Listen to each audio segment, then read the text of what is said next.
Hey, everybody. Welcome to What Fresh Hell, Laughing in the Face of Motherhood. This is Amy.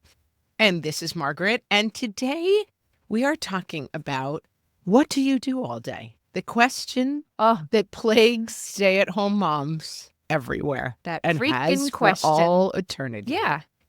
And the Yeah, I know answer my mom has gotten is that. eat bonbons and watch TV. And that's our episode.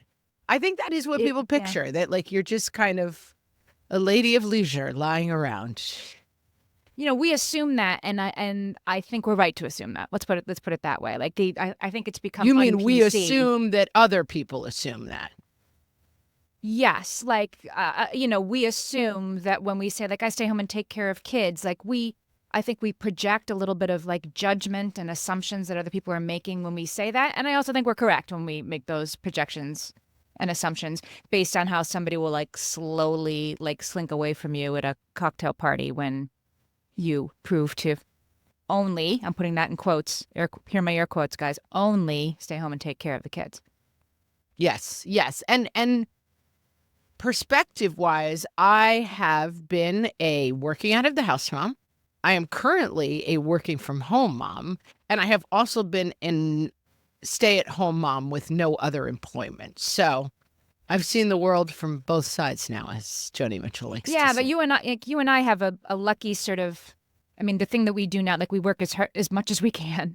If I have a free moment, I'm spending it on the podcast and the network and everything. But I am around to do what I need to do. I've never really answered to somebody else, and the acting stuff that I did was before the kids were born, really. So, I've always kind of worked, but it's never been like HR wants to talk to me because I was only in the office 36 hours this week. Never anything like that. How about for you? I've had both. I've had a job while I had kids, and it was a fairly flexible arrangement, but it was definitely like I had somewhere to be in the morning. I mean, I had to be at the office in New York City by 9 from my house. So I was getting up and taking the morning train and working a set of hours and answering to HR.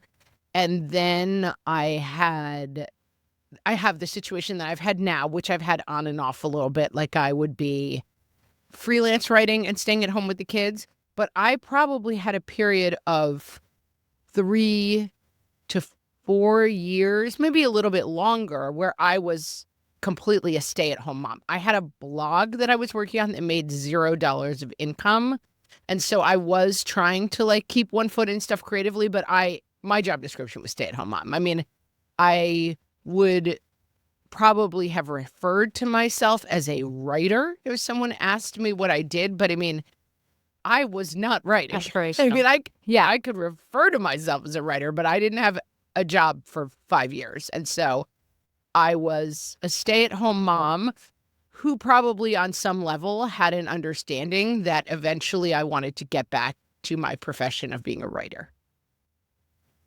I wonder if the pandemic has changed this for the better, because I hate when people have asked me this question over the last, 2 decades of parenting, like, oh, do you just stay home or whatever? You feel the judgment of it.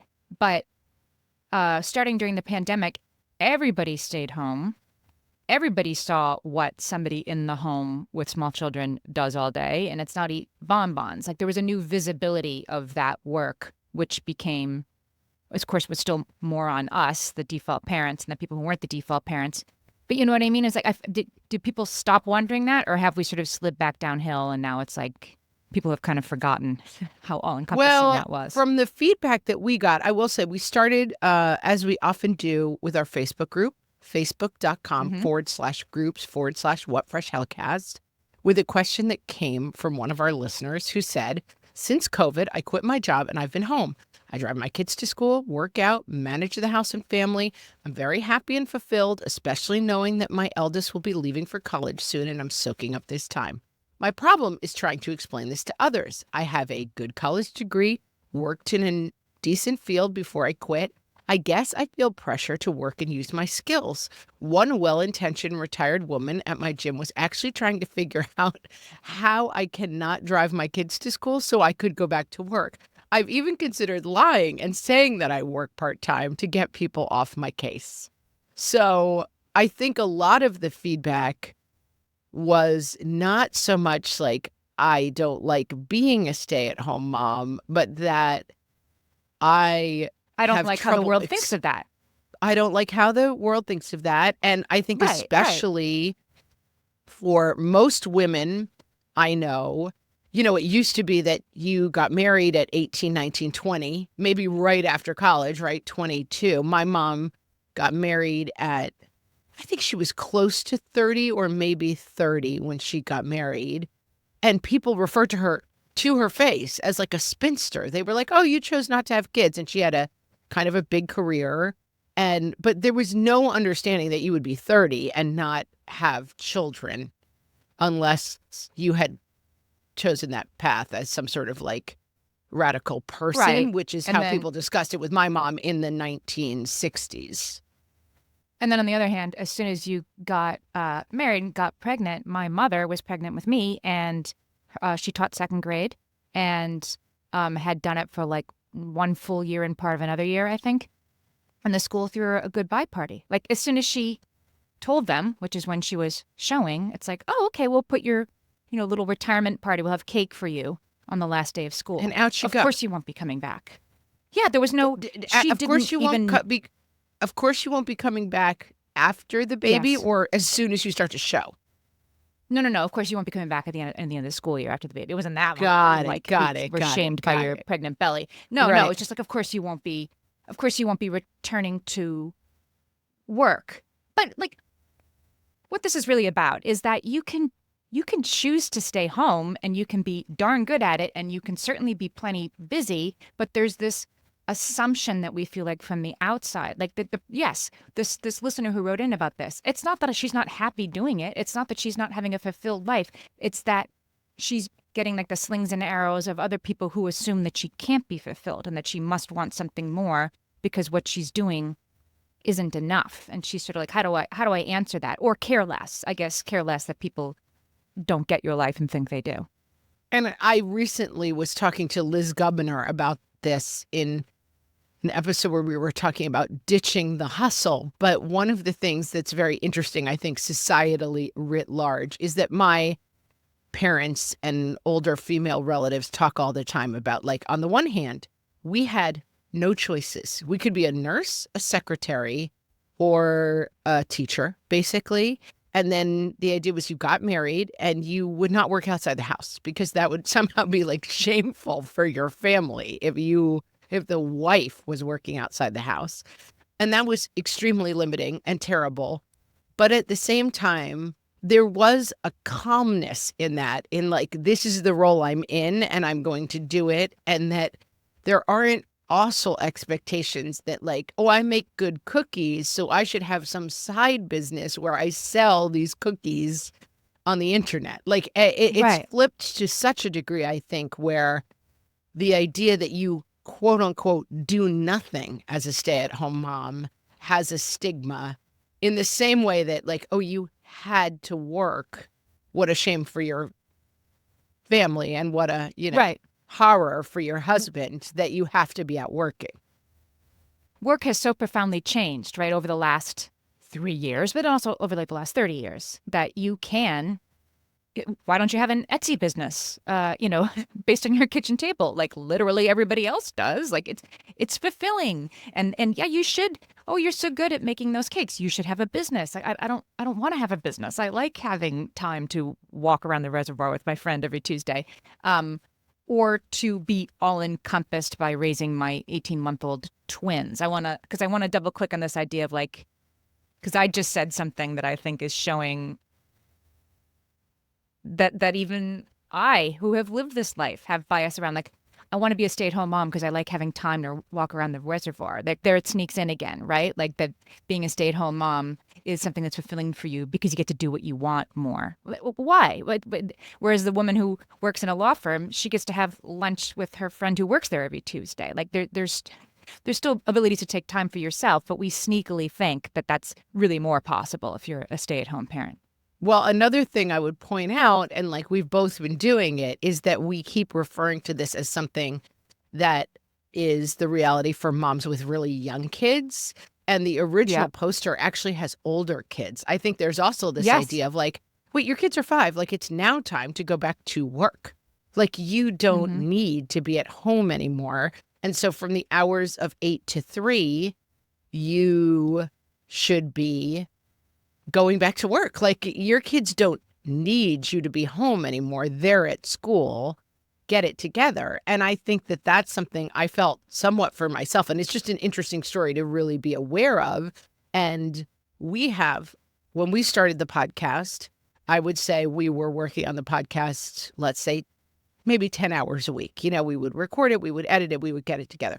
We now have expanded and we have several podcasts and a network, and it is now an almost full-time job. I mean, I could certainly work and have worked 40 hours a week on our work. And one thing I Yes. find is like, I'm tired. I don't make good dinners. We're eating too much takeout food. The house is a mess. I mean, I no longer have the hours that I used to have in the day to say, all right, I'll work in the morning and then I'll clean up in the afternoon and prep dinner. And then by the time the kids get home, I can help with their homework. Like, things fall away. There's only so much time in the day. And if I'm not doing cleaning and cooking during the day, my kids are coming home to a pretty messy house and a box of pizza a lot of nights. And it's fine with me. I don't sweat that. But there is a big difference between, having those hours and not having them. Even though my kids And, are not little, they don't need all that attention. and you know what I want to say in response to that is like, that's a stay-at-home mom too, right? A stay-at-home mom with a messy house and a pizza box for dinner. Like that doesn't, you don't get to earn the right to stay at home with your kids only if like their lives are smooth and no pickup is ever missed and, it's pheasant under glass for dinner, right? And that Pheasant isn't under what it glass is an oldie entails. Lux alert, Amy. That's Yes, like we had it used on to our be our cruise ships reference back in the for. day. Yeah, pheasant under glass was my mom's reference for what she was not cooking. Like, I don't even know. We'll have to look up the recipe for pheasant under glass, but it was definitely the go-to reference of 70s, 80s moms for fancy food. This listener who's like, I want to be around with my kids because I have a kid who's leaving for college soon. I mean, I'm in the same place. I have a senior in high school right now. And I do like being, you and I structure our work so that you can pick up your kids after school. And so then I usually have a little bit of a window there, even if I go back and work from like 4 to 6 or whatever. I have a window and my kids walk in from school. And it's a total privilege to be there with them. And sometimes they forgot a form. They need this. Mom, where's my retainers? Like that kind of stuff can happen at that time. Or sometimes it's just they talk about the stupidest things while I eavesdrop and laugh. But that is a gift, and I think it's a gift to them, a parent's time. Not that it has to happen at 3:00, but I'm lucky that I get to do that. Yeah, and I think that also when we were first starting, I had a job in the city that went away. And then you and I, probably 6 months after I finished that job, or maybe it was almost when that job was wrapping up, you and I had our conversation, like, should we start a podcast? We did start the podcast. And then my kids would say, my mom used to work. And so for the first several years of us doing the podcast, they did not acknowledge that I had a job. And it was kind of, Mm-hmm. it was a borderline hobby. We weren't making money at it. We were like just figuring it out, And We were doing it because it's we wanted only- to. We were doing it because we wanted to, and we were trying to make something happen. But it was interesting to me that when I wasn't going and getting on a train anymore, and I was trying to kind of do my own thing, that I would just hear my kids say to people, oh, my mom doesn't have a job. She just stays at home with us. I'd be like, well, I'm trying. Editorial comment on the side. I'm kind of trying to make something happen. This totally happened to me. My daughter I think she was in pre-K, and they had to draw a picture and have words underneath. She might have been in kindergarten if they were like going to start to write things. A picture of what you want to be when you grow up. And then, I want to be a blank because blank. And then their teachers help them. She wanted to be a mom when she grew up so that she could clean up and go on the computer and stuff. That was her view of what I did. And I was like, I do more than that. I do not just go on the computer and clean up and stuff. And her two older brothers were like, show us the lie. Like, what else do you do?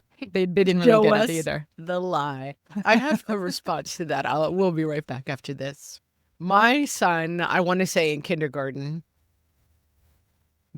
took a sick day, whatever. He was staying home, but he wasn't really that sick. He was sick of going to school day, kind of. But, he was presenting sick enough in the morning. I let him stay home. And then he said in the morning, he's like, I'm kind of excited to see what happens here all day when I'm not here. And then at the end of the day, he's like, it's not very exciting. And I said, you're not wrong. It's not very exciting what happens around here. I clean stuff up. I do some laundry. And then I get on the computer. Or it's terribly, terribly interesting. You have two kids home vomiting, or you have like a kid who broke his leg in 4 places. That is, right? That's the, it's the 80-20, I would say. There are 20% of days that are terribly, terribly, if not interesting. You are thoroughly, thoroughly occupied with something you might rather not be doing. Amy, let us turn to our friend of the podcast and friend to you and I, Laura Vanderkam, who did a feature in partnership with Redbook for Today.com on this very topic. She says, I knew that people had a lot of misconceptions about how stay-at-home moms spend their time. People believe moms are sitting around doing nothing, or that 100% of their time is consumed with childcare. Neither is the case. And so she does, if you listen to our episode with Laura, one of her kind of defining principles throughout her work is time tracking. She has people truly write down what they do in very small, I don't remember what it is. 15-minute increments, yeah. 15-minute increments. And it's a very useful exercise, as she talked about on our episode, for so many different aspects, because sometimes it's like, I'm so overwhelmed. And it's like, oh, that's actually kind of fixable if you were to really track your time, try to batch things. Lots of applications for this. But in this piece, she applied it to stay-at-home moms. And so much interesting data came out of this, but one of the big things, and this is something that like the lay around thing, 87% of stay-at-home moms are awake before 6 a.m. That to me does not sound like a person who doesn't have a job. I, even as a stay-at-home mom, was never awake before 6 a.m. My husband had the good sense to know that if I'm awake before 6 a.m., nothing else good happens in the household all day. So my husband still to this day, he let me sleep in this morning. He let me sleep in. Like we trade, we make little bargains with each other. He's okay like, with handling the morning himself. Yeah. He'll run the morning show sometimes for me. He's got travel coming up. And I said, all right, for the rest of the week, you do all mornings because I know next week I'm on my own, whatever it happens to be. This is a weird dichotomy.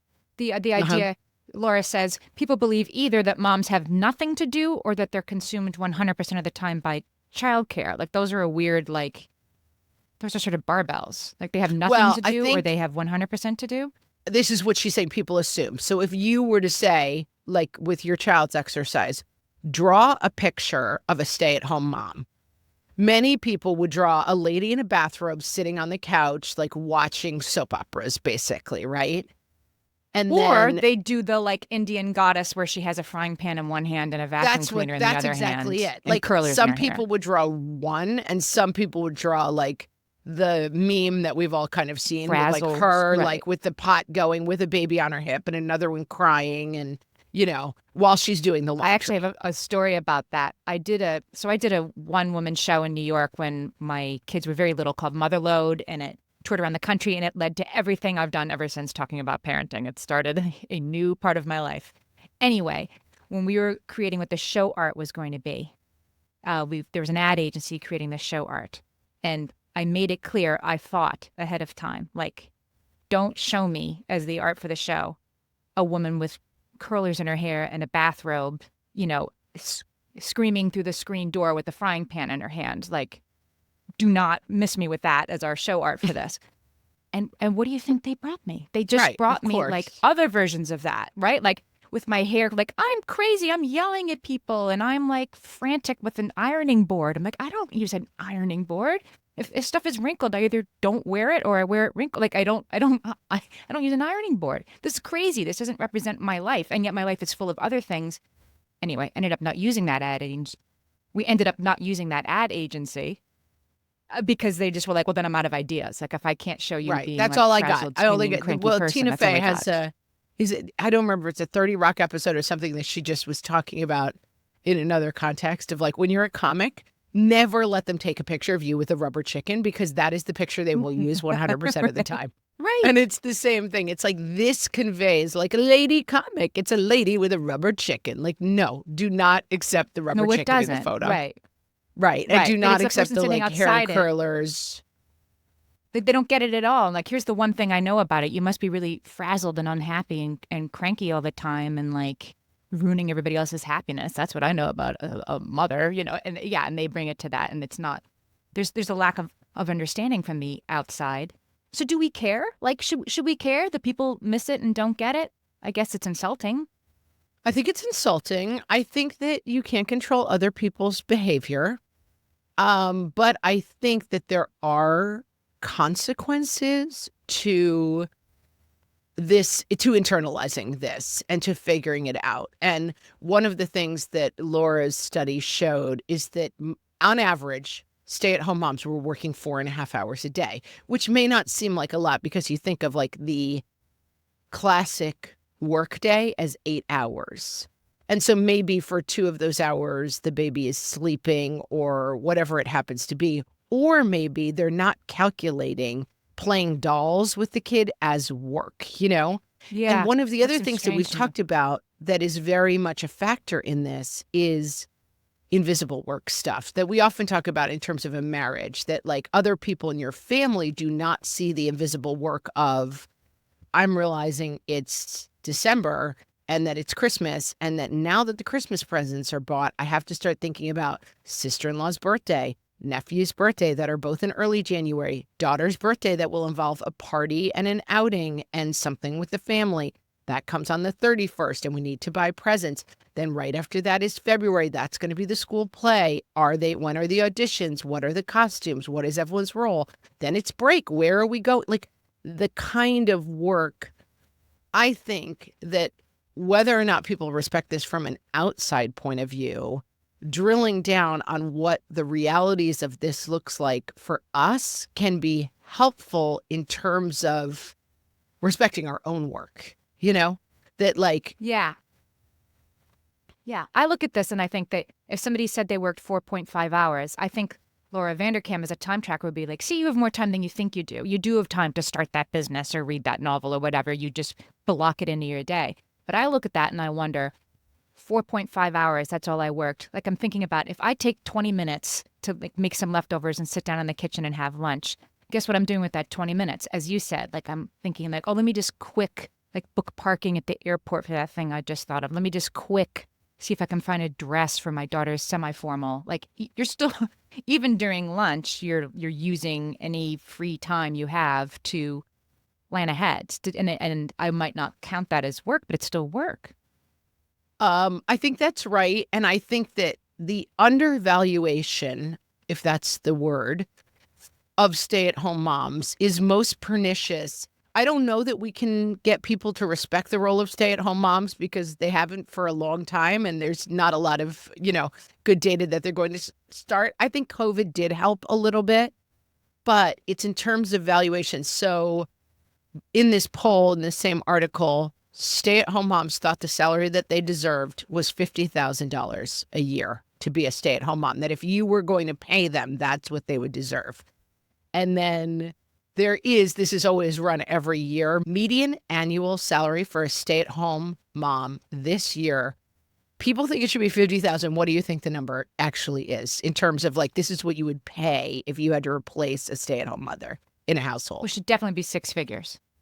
It's $184,820. So it's almost if you had to pay quadruple. somebody to do all the work that a stay-at-home mom does, if you had to sort of job out a driver and a cook, and is that how they do it? Is that how they're imagining it? Exactly. They don't double all of those salaries. It's also calculated on 24 hours. It's going to have overtime, like all of those factors. They're not saying like, well, you add a bookkeeper and a kitchen manager and a housekeeper. They're saying over the course of 24 hours to pay overtime for all of these jobs, this is what you would pay someone.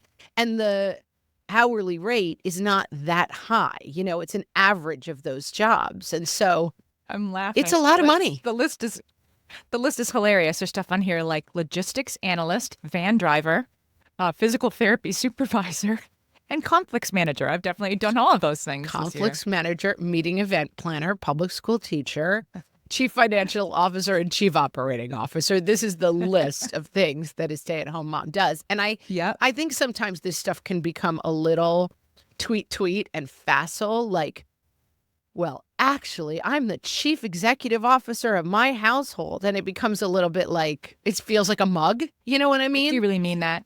It's like, it's like saying ADHD is your superpower. Like, yeah, kind of. But is that also patronizing to say that, right? Is it patronizing and to I be think like, it's I'm both. the CEO of your home? Yeah. It's for sure both.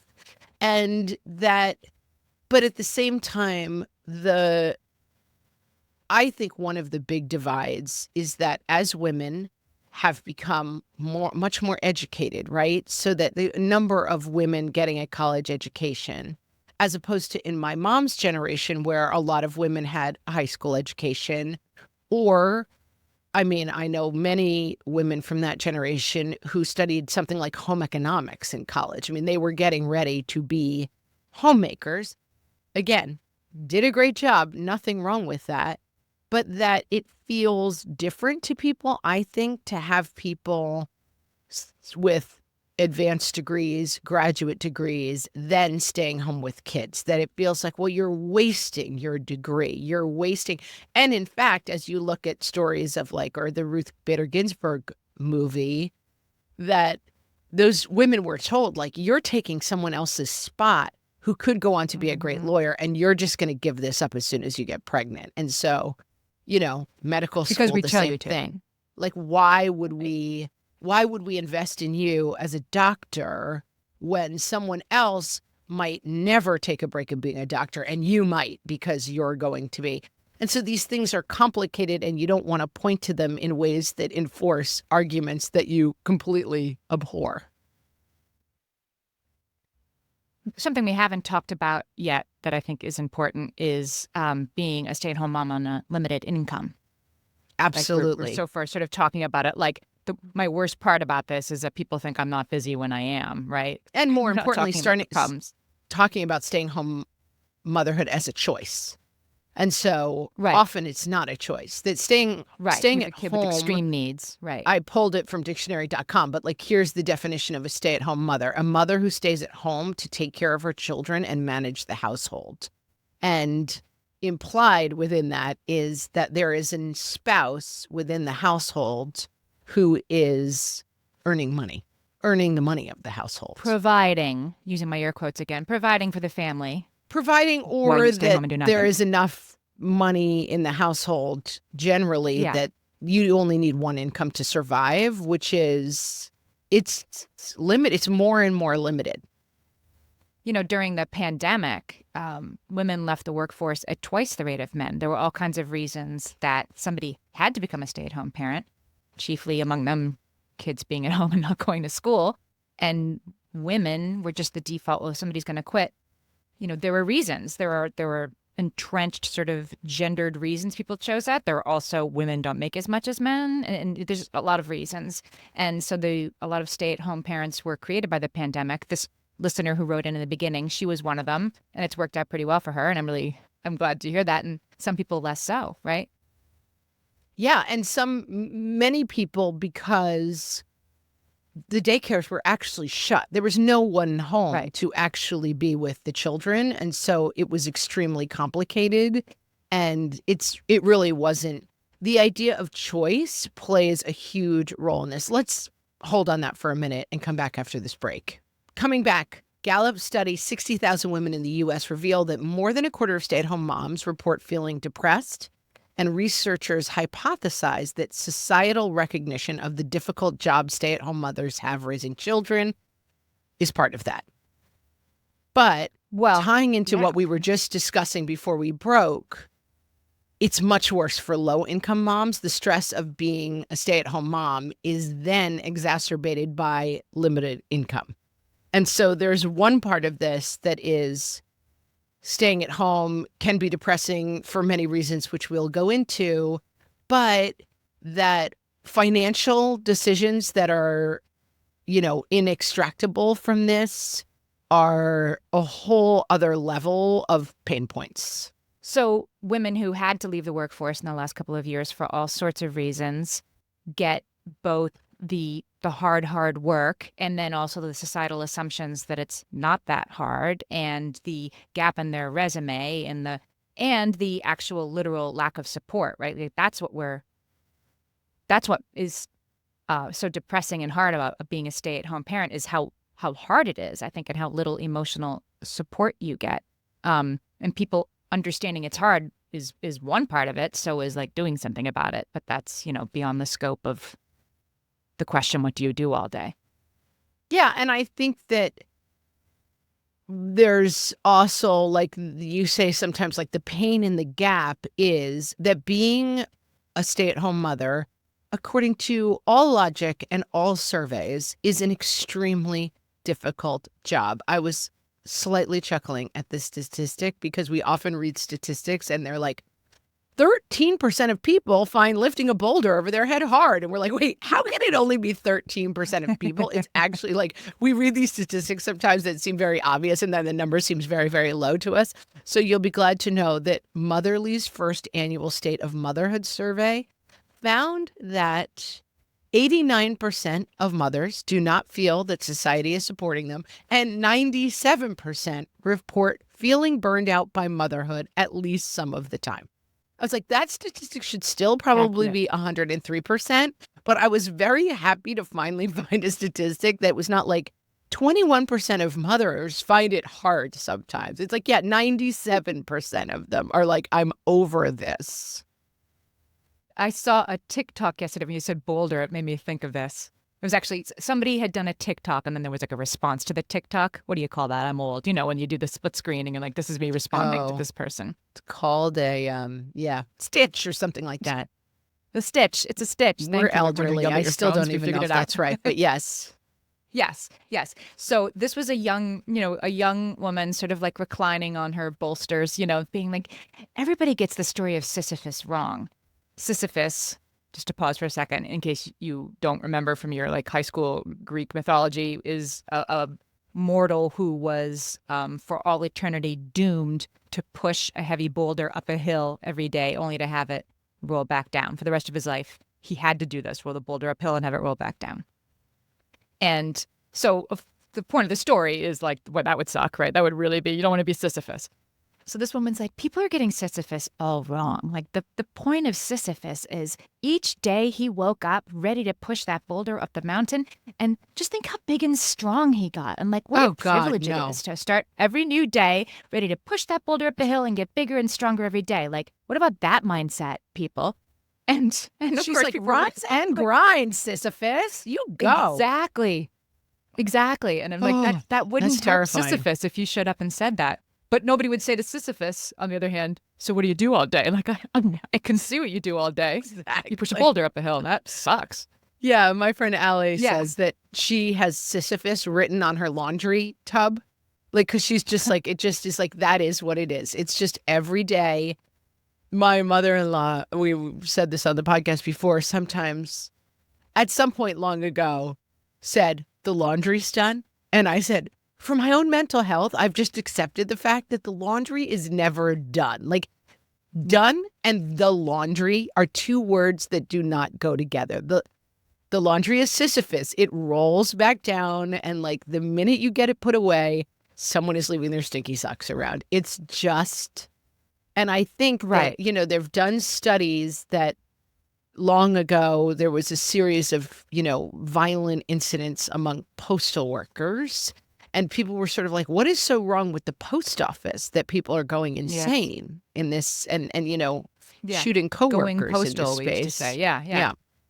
And part of what psychologists said is that it's the never ending, that the job has no end, that it is Sisyphus, that you get all the mail in its slots, and then you turn around and there's an equal size thing of mail. And then you just are constantly doing work that you never see any reward from, that the boulder just rolls down and you go in the morning. And that for some people, that's very difficult. And it has a very strong parallel to motherhood, that every day is a new day of meals and chicken nuggets and school forms and crying and the boo-boo. And when they're older, the friend group conversation and the getting yelled at. And I will say it's another thing that can be a little bit like mug, tweet, but there is no HR department. At my other jobs, I was just saying this to my husband the other day. At our workplace and at workplaces I've worked in before, you're not allowed. I'm never allowed to be like, Amy, you stupid idiot. How dare you? I was just trying to record that and you messed me up. Guess what? Your 3 coworkers as a stay-at-home mom are allowed to talk to you that way. Now, before everybody comes on and says, I would never let my kid talk to me that way, I get it. My kids are not allowed to call me a stupid idiot to my face. But the general tone of mom, comma, you idiot, comma, it's hard to fight. It seeps in a lot. You know, my peers at my stay-at-home mom job do not treat me with respect and admiration. Yeah. And Robert's I very rules of rarely order do not apply. No, and often at our job, when I do something right, Amy will be like, hey, you did a great job on that. Oh, that was so smart of you to think of that. Guess what? No one says that to me at my stay-at-home work job. Nobody. Yeah. And so that's burnout, right? And burnout is worse than stress. We should do a whole episode just on burnout, because burnout, I think, is a word we throw around a lot. But burnout is a thing. Like we say, like, I have such a bad migraine. Like, you don't have a migraine, it's a headache. If you had a migraine, it's a whole other thing. Burnout is a specific thing that comes from this sort of Sisyphean, every day is the same, and I'm losing all joy in this. But then, yes. And so some stay-at-home parents feel that way, and we should hold space for that. Like, there are things about it that are really hard. And then there are other people and other moments in the job, of course. It's totally fulfilling. It's totally great. I love it. And that we should both have to do something that's so hard, and then have to deal with people thinking it's not hard. I guess like a brain surgeon doesn't have to deal with people assuming that job must be really easy all the time, and that would be very irritating if you did. But we do. Absolutely. Yeah, I think that's a good point. And also the feeling of like, there's something worse than just boring, that there's something like you're really letting us all down. Like, you're actually a failure. Like, that in a world full of like self-actualized women who are out there, you know, breaking through glass ceilings and like doing it for ourselves, that you're somehow falling into this sad gray category that was sort of a relic of the past. Like the mom who just stayed home with her kids. It's not even like, I don't respect you as much as a brain surgeon. It's like, I don't respect you as much as, you know, a person who, well, I'm trying to think of the other side of that won't sound horrible. But it's not just that I don't. This hasn't changed in decades. There's a song called Just a Housewife from a musical called Working. I'll find the link and put it in the show notes. And it's a really beautiful, sad song from the late 70s, I think, maybe early 80s. All I am is just a housewife, nothing special, nothing great.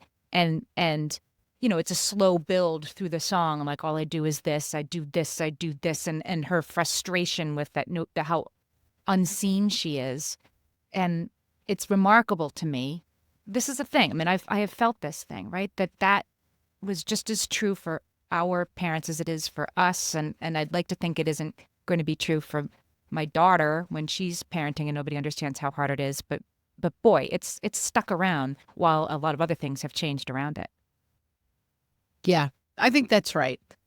And I think that, you know, so many of the responses to this thread were very validating, as our Facebook group tends to be. Shout out to our Facebook group that just tends to be full of people who are really able to see each other and say like, yes, and me too, and. Right. And, you know, lots of people came in saying, yes, I tell you, basically the response to the question, what do you do when people say like, are you just a stay-at-home mom? What do you do all day? And some people said, listen, no explanation needed. I've made my choices and I know that I'm happy. I think that's true. Some people said, I say I'm the CEO of the family. I'm the COO of family operations. That works for some people to say like, hey, think about what I do for a second. I like this answer of it's a full-time gig and I love it. What do you do all day? Oh, believe me, it's a full-time gig and I love it. I think that's a great sort of one-sentence answer to have at the ready. Yeah. And I think Sarah said, and I thought this was exactly, and I was talking about this a little bit in the beginning. I think society values the hustle and everyone thinks everyone should be doing more than what they're doing. I don't ask people I just met about why they are only X at their job and not Y. But for some reason, I get the, and your kids are in school, so what are you going to do now question. I simply say, stay at home. And I think it is a good perspective. And I think there is something really special about communities of women who can talk to each other about this topic. Because that's right. We don't go up. People don't say, I'm a chef. Oh, what are you only doing that for? Don't you have a side business where you sell, your recipes to people online? That is not how I interact with working people in the world. And I think this is a very valuable perspective. And she goes on to say, if someone genuinely asks me and I can tell they're making non-judgmental conversation, I happily talk about how it's right for my family and how I feel I am exactly where I should be right now in my life. And I think both of those things can be true, that you can say, I have to hold the value of this thing because I don't think we're going to shift everyone away from being like, oh, but you were a lawyer and now you just stay at home with kids. I'm not sure we can keep trying. I don't know how much we can shove that boulder. But I think understanding that you can be part of the conversation of like, you want to know what I do all day? Okay, this is what it looks like. And then also saying, I understand that I am not out there telling other people how to do their jobs. And so I do not have to listen to other people telling me how I should do my job. Not interesting. I think you solved it. Solved. This will never be a problem again. No. We're done. We're done with this problem. Never again. Thank goodness. We see you. We know what you do all day. We're doing it too. Everything. I'm going to quote Natalie here. When asked what you do all day, just respond, everything. I do all the things. I'm going to say that next time. That sounds about right. Now, if we can give you one more thing to do in your already extremely busy day, whether you're a working mom, a stay-at-home mom, we know how busy you are, but we have one more thing we'd like you to do. We'd love you to sign up for our newsletter. We're going to put a link in the show notes where you can sign up for our newsletter. One click, we just need your email address, your first name. We're not asking for like your social security number or anything. And then once a month, you're going to get some behind-the-scenes stuff. We tell you our favorite episodes. We're telling you, I'm just finishing the best book. I loved it. I'm not going to tell you what it is. I'm going to hit up newsletter. To get the newsletter to find out people who like to read. You have to like to read to find out what book I'm reading. And let me just underline once a month. Sometimes I'm on newsletters. I'm getting them like 6 times a day. I'm not interested. Once a month. Very infrequent. Yeah. Hyper valuable. And wait until you find out Amy's mystery book. Even I don't know what it is. I have to wait for the newsletter. And with that, friends, thanks so much for listening. And we will talk to you next time. So long.